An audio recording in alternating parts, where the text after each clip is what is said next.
name's Dennis Jablonoski, and I'm the referee liaison for the Box Lacrosse League, which the Breakaway Box Lacrosse League here in Moorestown, and I'm here to go through some of the differences between grass lacrosse, or outdoor lacrosse, as we so passionately call it, and box lacrosse. Right. So first and foremost, these are all U.S. lacrosse sanctioned rules.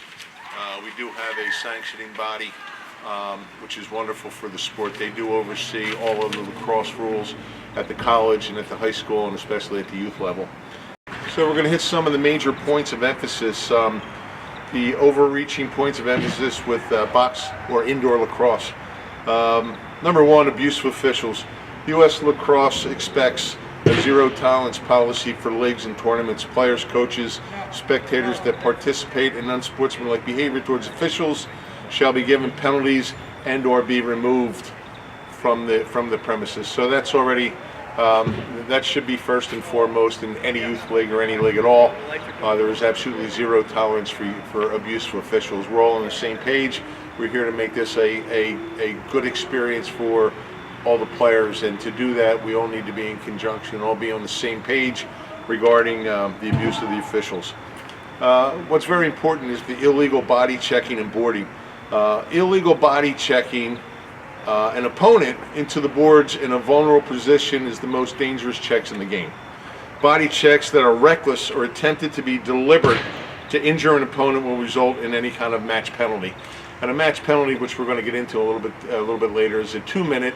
A match penalty is a 2-minute penalty versus a major penalty, which is a 5-minute penalty. So anytime we're around the boards and anytime a player is vulnerable in a vulnerable position, any kind of hit from behind or any intent to injure into the boards is going to be a penalty. So that's first and foremost. Helmets, of course, NOCSAE certified lacrosse helmets are required on all games, must be worn by all players. Penalties. In U.S. lacrosse box, penalties can either be a minor, a major, or a match. So a minor is a 2-minute penalty, a major is a 5-minute penalty, and a match is a 5-minute penalty and ejection from the game.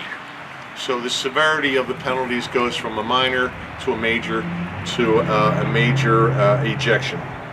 So definition of a technical penalty. Technical penalties are less serious in nature and include all violations of the game's rules except those specifically listed as minor penalties, major penalties, or match. So the definition of a minor penalty is any player, except for the goalie, shall be ruled off the floor for 2 minutes. If you get 4 minors in one game, that player shall result in the player being removed from the game, and the in-home shall reserve the penalty. So we have the same in youth outdoor lacrosse. It's basically the same. If you amass a certain amount of time for penalties, you're then disqualified from that game. Same concept in indoor box lacrosse.